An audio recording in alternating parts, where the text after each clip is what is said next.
क्या आप अपनी क्षमताओं को बढ़ाना चाहते हैं और कुछ कर दिखाना चाहते हैं? क्या आपको खुद पर विश्वास नहीं होता? क्या आपको लगता है कि आप अपने सपनों को, अपने लक्ष्य को पूरा नहीं कर पाएंगे? क्या आपको अपने अवचेतन मन की शक्ति पर विश्वास नहीं है? किसी ने क्या खूब कहा है, भरोसा अगर इंसान अपने पर रखता है तो उसकी ताकत बन जाती है, और वही भरोसा अगर वह दूसरे इंसान पर रखता है तो उसकी कमजोरी बन जाती है। दोस्तों, कई बार ऐसा होता है कि इंसान अपने सबकॉन्शियस माइंड पर यकीन ही नहीं करता। इंसान का विश्वास उस पर से उठ गया होता है। तो आज की बुक समरी आपके लिए है जोसेफ मर्फी द्वारा लिखित believe in yourself. Audio book सुनकर आप खुद में विश्वास जगा पाएंगे और अपने सपनों की उड़ान भर पाएंगे। हर सफलता की मुख्य बुनियाद होता है उस पर विश्वास करना, ये मानना कि उसे हासिल किया जा सकता है। स्वयं पे विश्वास ही आपको बताएगी कि आप अपने सोच से कहीं ज्यादा काबिल हैं और आप अपने लक्ष्य को पाने की क्षमता रखते हैं। लेखक जोसेफ मर्फी के बारे में। जोसेफ मर्फी अंतर्राष्ट्रीय ख्याति प्राप्त लेखक, शिक्षक और वक्ता थे। उन्होंने काफी समय तक पूर्वी धर्मों का अध्ययन किया और कई वर्षों तक भारत में रहकर गहन शोध किया। संसार के धर्मों को शोध के बाद उन्हें विश्वास हो गया कि हम में से प्रत्येक के भीतर एक विराट शक्ति है, और वो है हमारे अवचेतन मन की शक्ति, और ये शक्ति हमारे जीवन की कायाकल्प कर सकती है। उन्होंने 30 से भी ज्यादा सेल्फ हेल्प बुक लिखी हैं, जिनमें से आपकी अवचेतन में की शक्ति, the power of your subconscious mind, आज भी अंतर्राष्ट्रीय बेस्ट सेलिंग पुस्तकों में से एक है। Believe in yourself. लेखक कहते हैं, अगर आपको अपनी बाहरी दुनिया में कुछ बदलाव लाना है, उसे जीतना है, तो पहले आपको अपनी अंदरूनी दुनिया को जीतना होगा। इसके लिए आपको स्वयं में दृढ़ विश्वास करना होगा। जब आप खुद पर विश्वास करते हो, तभी दूसरे भी आप पर विश्वास करते हैं। हम इंसानों के पास ये एक बहुत ही पावरफुल चीज है, और वो है बिलीव करने की शक्ति। अगर आप स्वयं में विश्वास करते हो तो ये आपको आत्मविश्वास देगा। पोन्सॉ विश्वास की शक्ति से क्या होता है? विश्वास की शक्ति से हम खुद को प्रेरित कर सकते हैं उन सारे काम करने के लिए जो आपकी लक्ष्य की ओर ले जाएगा। विश्वास की शक्ति से हम अपने बुरे हालातों, नकारात्मक परिस्थिति से जल्दी बाहर आ सकते हैं। लेकिन आपको समझ ही नहीं आ रहा है कि कौन सा रास्ता आपके लिए बेहतर है। तो आज इस लेख believe in yourself audio book को अंत तक सुने। मुझे यकीन है कि आपको आपके सभी सवालों का जवाब मिल जाएगा। जोसेफ मर्फी की यह किताब आपके जीवन को बदल कर रख देगी, क्योंकि इस किताब की समरी जोसेफ मर्फी ने लिखी है। किताब का टाइटल जितना अच्छा है, उतना ही इसके अंदर बताई गई बातें महत्वपूर्ण है। इस किताब का नाम है बिलीव इन योरसेल्फ। जो इंसान अपने इनर वर्ल्ड से जीत गया, वह आउटर वर्ल्ड से भी जीत जाएगा। कई बार इंसान के दिमाग में एक विचार आता है कि मुझे बाहर के लोग ज्यादा तंग करते हैं। असल में उसका यह बात ही गलत है, क्योंकि सबसे ज्यादा परेशान इंसान खुद ही खुद को करता है। अब आप सोच रहे होंगे, वह कैसे? जब आप खुद पर यकीन नहीं करते हैं तो सबसे बड़ी समस्या तो यहां से ही उत्पन्न होती है। बिलीफ सिस्टम को बढ़ाकर आप अपने लक्ष्य को पा सकते हैं और अपना नाम इस जग में रोशन कर सकते हैं। अपने आप पर विश्वास करें जब कोई और नहीं करता है। खुद से एक सवाल कीजिए, अगर कोई आप पर विश्वास ना करे तो चलो फिर भी समझ आता है कि सामने वाले का नजरिया आपके लिए सही नहीं है, लेकिन अगर हम खुद पर ही विश्वास ना करें तब आप क्या कहेंगे? हम कैसे दूसरे से उम्मीद कर सकते हैं कि सामने वाला हम पर विश्वास करें? पहले हमें खुद पर विश्वास करना होगा और कार्य स्टार्ट करना होगा, तभी लोग हम पर विश्वास करेंगे और इस जग में महत्व देंगे।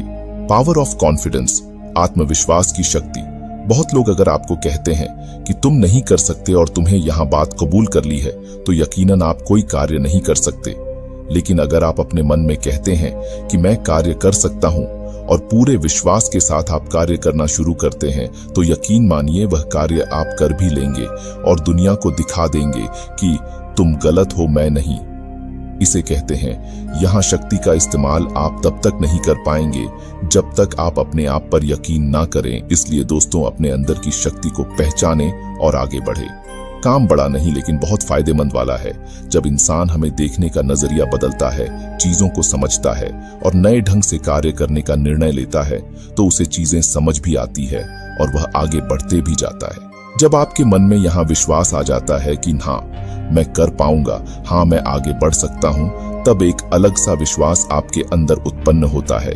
इसी को ही आत्मविश्वास कहते हैं और ये तब तक उत्पन्न नहीं होता जब तक आपके मन में शंका हो। चलिए मैं आपको एक कहानी के माध्यम से समझाने का प्रयास करता हूँ। एक आदमी होता है जिसने 2 पक्षी खरीदे होते हैं। वह अपने माली से कहता है कि इन दोनों पक्षियों को प्रशिक्षित करें। 2 पक्षियों में से एक बहुत ही जल्दी बातों को समझता था और उड़ना सीख जाता है, लेकिन दूसरा पक्षी हमेशा घबराया हुआ अपनी डाली पर बैठा रहता था, ना ही प्रयास करता था और ना ही कुछ बात समझने की कोशिश करता था। एक दिन ऐसा आया जब मालिक ने दोनों पक्षियों को उड़ते हुए देखा। तब मालिक ने माली से कहा कि तुमने दोनों पक्षियों को कैसे उड़ाया? एक पक्षी तो उड़ता ही नहीं था। माली मुस्कुराया और कहा, मैंने इसे इसकी जगह से हटाने के लिए उस डाली को ही काट दिया, अब इसे मजबूरन उड़ना पड़ा। दोस्तों, इस कहानी से आपको यह शिक्षा मिलती है कि कई बार इंसान अपने दुखों में इतना घिरा होता है कि एक अपने दुख से बाहर ही नहीं आ पाता और सोचता है कि मैं किसी काम का नहीं हूं। जब आप अपने दुख से बाहर आओगे तभी प्रयास करोगे और जीवन में आगे बढ़ पाओगे। इसलिए दुख से बाहर आए और अपने आप को अपने कल से बेहतर बनाएं। दोस्तों, इंसान के पास हमेशा 2 रास्ते होते हैं। पहला यह कि वह अपनी नकारात्मक विचार को जीतने दे और खुद दुखों के समंदर में डूबा रहे। दूसरा यह है कि वह अपने दिमाग में विचार लाए कि कैसे वह अपनी स्थिति का सामना कर सकता है, क्योंकि अगर समस्या है तो समाधान भी कहीं ना कहीं जरूर होगा। आपने अक्सर देखा होगा कि जो विश्वास आपके मन में होता है वही घटित होता है।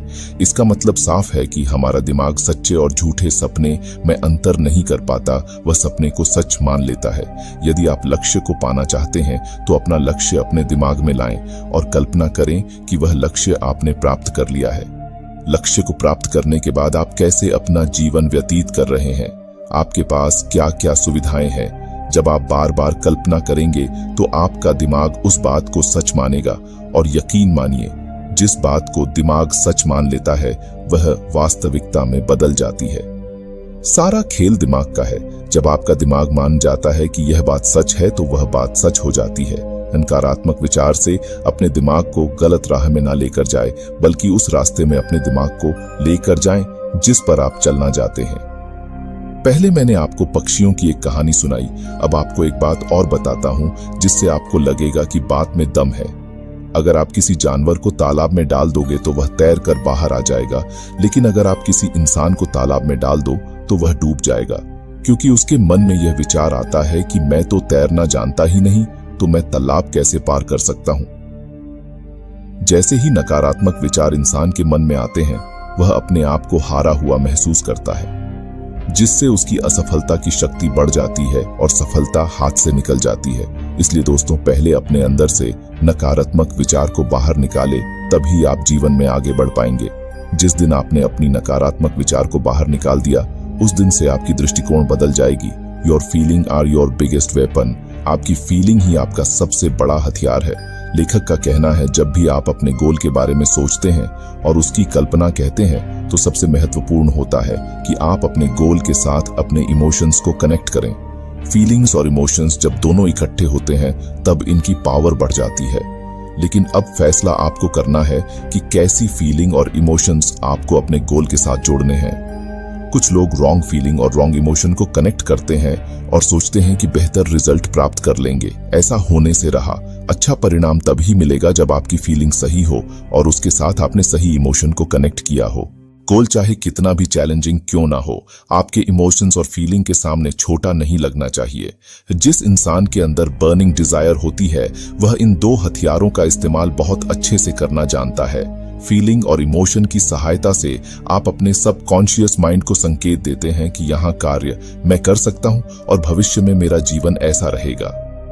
डेस्टिनेशन पता होने से इंसान उस रास्ते पर चल पड़ता है, लेकिन अपने हथियार मजबूत रखें और अपने हथियारों को मजबूत रखने के लिए आप सकारात्मक विचार रोज अपने अंदर डालें।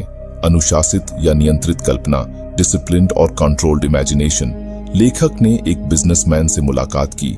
उस बिजनेसमैन ने बताया कि वहां कैसे एक छोटे से स्टोर में काम करा करता था और आज वहां एक बड़ा बिजनेसमैन बन गया है। वह शख्स बताता है कि कैसे वह छोटे से स्टोर में कार्य करता था, लेकिन रोज वहां बड़े बड़े सपने देखा करता था। सोचता था कि उसकी एक खुद की कंपनी होगी और पूरे देश में उसके कंपनी के ब्रांचेस खुले जाएंगे।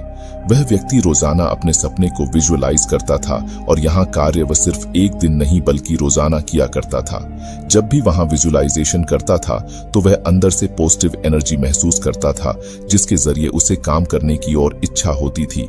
वह अपना कार्य मन लगाकर करता था, उसे किसी भी प्रकार की मोटिवेशन की जरूरत नहीं पड़ती थी, क्योंकि उसके अंदर खुद ही आगे बढ़ने की तीव्र इच्छा रहती थी। प्रॉस्पेरिटी उसकी कदम चूमने लगी। ऐसा इसलिए हुआ क्योंकि लॉ ऑफ अट्रैक्शन का इस्तेमाल उस व्यक्ति को करना आता था। कंट्रोल्ड इमेजिनेशन के साथ वहां रोजाना आगे बढ़ता रहा।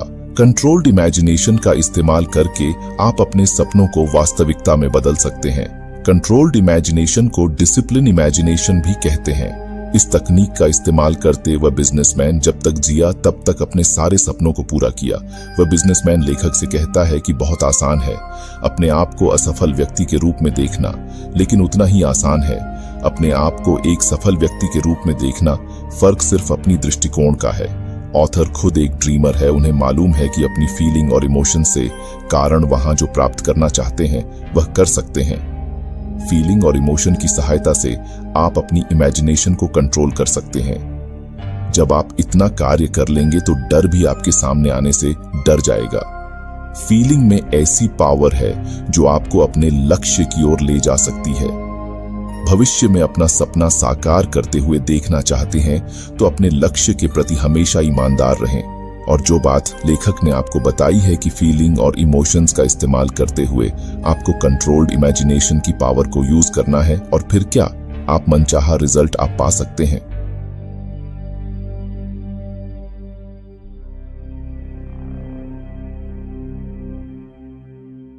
एक सही मानसिक दृष्टिकोण विकसित करें। लेखक ने कई साल पहले आर्टिकल की कॉपी चर्च के काउंटर पर डिस्प्ले की थी, लेकिन जो सेल्स गर्ल थी इस आर्टिकल की कट्टर विरोधी थी। इसी कारण से बिक्री कम हो रही थी। जब लेखक ने उस सेल्स गर्ल को आर्टिकल का मीनिंग और मॉरल समझाया तो वह सेल गर्ल आर्टिकल्स का महत्व समझी और उसने जल्दी ही सारे पैम्फलेट बेच दिए। इस कहानी से हमें यह शिक्षा मिलती है कि जब हमारे अंदर की मेंटल एटीट्यूड किसी चीज या व्यक्ति के प्रति गलत होगी तो हम चाहकर भी कोई कार्य अच्छे से नहीं कर पाएंगे। लेखक ने आर्टिकल्स की इंपॉर्टेंस समझाई तो उससे उसको समझ आया कि इस आर्टिकल का महत्व क्या है। देखिए दोस्तों, कोई भी नकारात्मक चीज तब तक आपको हानि नहीं पहुंचा सकती जब तक आपका मस्तिष्क सहमति ना दे। आउटसाइड नेगेटिविटी में इतनी शक्ति नहीं होती जो खुद ही कुछ कर दे, लेकिन जब आपके मस्तिष्क आउटसाइड नेगेटिविटी को परमिशन देता है तो वहां अपना कार्य करना शुरू कर देती है। लेखक का कहना है कुछ लोग अपने जीवन में हमेशा नकारात्मक बातों को ही पकड़े रखते हैं, इसी कारण से वह कभी आगे नहीं बढ़ पाते। एक बार लेखक के अनुसार अपने नकारात्मक विचारों को अपने दिमाग से बाहर निकालकर अपने लक्ष्य के प्रति कदम उठाना सीखे और देखिए कि आपकी जीवन में बदलाव आता है कि नहीं। सही मेंटल एटीट्यूड की इंपॉर्टेंस हर वह व्यक्ति समझता है जो जीवन में सफल है। इस कहानी में जो सेल्स गर्ल थी वह लेखक और आर्टिकल के प्रति उसका रवैया नकारात्मक था, इसलिए उसने लेखक के लिए अपना गलत रवैया तय कर लिया था। रॉन्ग एटीट्यूड से वह अपना भी नुकसान कर रही थी और लेखक का भी, इसलिए सही रवैया रखना बेहद जरूरी होता है। लेखक का एक रिश्तेदार था जिसे एक भयंकर बीमारी थी और वह बीमारी दिन दिन बढ़ती जा रही थी। उसके बेटे ने अपने पिता का इलाज कराना सही समझा, लेकिन बहुत सारी दवाइयां उस पर असर नहीं हो रही थीं। तो एक दिन उसने कहा कि बहुत बड़े पंडित ने मुझे क्रॉस दिया है, यहाँ मुझे $500 में मिला है। लेकिन वह लड़का अपने पापा से झूठ बोल रहा था, क्योंकि वहां क्रॉस उसे रोड से मिला था और उस क्रॉस को वह लड़का सुनार के पास लेकर जाता है और उसे ऐसा ही बना देता है कि लगे कि वह रियल में मनहगा क्रॉस है। सुनार उस क्रॉस को एक अंगूठी में बदल देता है। उस लड़के ने अपने पापा को इतना यकीन दिला दिया कि यहाँ अंगूठी जो भी पकड़ता है उसकी जानलेवा बीमारी भी ठीक हो जाती है। यह बात सुनते ही उसके पापा ने वहां अंगूठी अपने बेटे के हाथ से ली और अपने सीने से लगाकर अपने गुरु से विनती करने लगा। अगले दिन तो दोस्तों चमत्कार ही हो गया। जब उसके पापा सुबह उठते हैं और उसके पापा का टेस्ट किया जाता है तो सारे रिजल्ट सही आते हैं और डॉक्टर भी हैरान रह जाता है कि यह व्यक्ति कैसे ठीक हो गया। इसे प्लेसिबो इफेक्ट टेक्निक कहते हैं। हम यहाँ नहीं कह रहे हैं कि उस क्रॉस ने उसके पापा को ठीक कर दिया, बल्कि बात यह है कि उसके पापा के अंदर यह विश्वास आ गया था कि वह ठीक हो रहा है, वह ठीक हो जाएगा। यहाँ दोस्तों, समझने वाली बात यह है कि उसके अंदर के विश्वास और फीलिंग की सहायता से जो अंदर शक्ति उत्पन्न हुई, उस शक्ति ने उसकी बीमारियों का गला घोंट दिया। उसके पापा को उन लोगों ने कभी भी नहीं बताया कि उसके साथ क्या खेल खेला गया है। आप यकीन नहीं मानेंगे कि उसका पापा 15 साल और जिए और उस जीवन में अपने आप को हमेशा स्वस्थ और तंदुरुस्त ही पाया। बिलीव में इतनी शक्ति होती है कि आप इस शक्ति का इस्तेमाल करके बड़ी से बड़ी कठिनाइयों का सामना कर सकते हैं। उम्मीद है आपको आज की ऑडियो बुक पसंद आया होगा। इसी तरह के ऑडियो बुक सुनने के लिए हमारे चैनल को लाइक और सब्सक्राइब जरूर करें। आशा है कि आप अपनी जिंदगी में आगे बढ़ेंगे और खुश रहेंगे। चलिए मिलते हैं ऐसी तरह की किसी और ऑडियो बुक में। अपना कीमती समय देने के लिए धन्यवाद।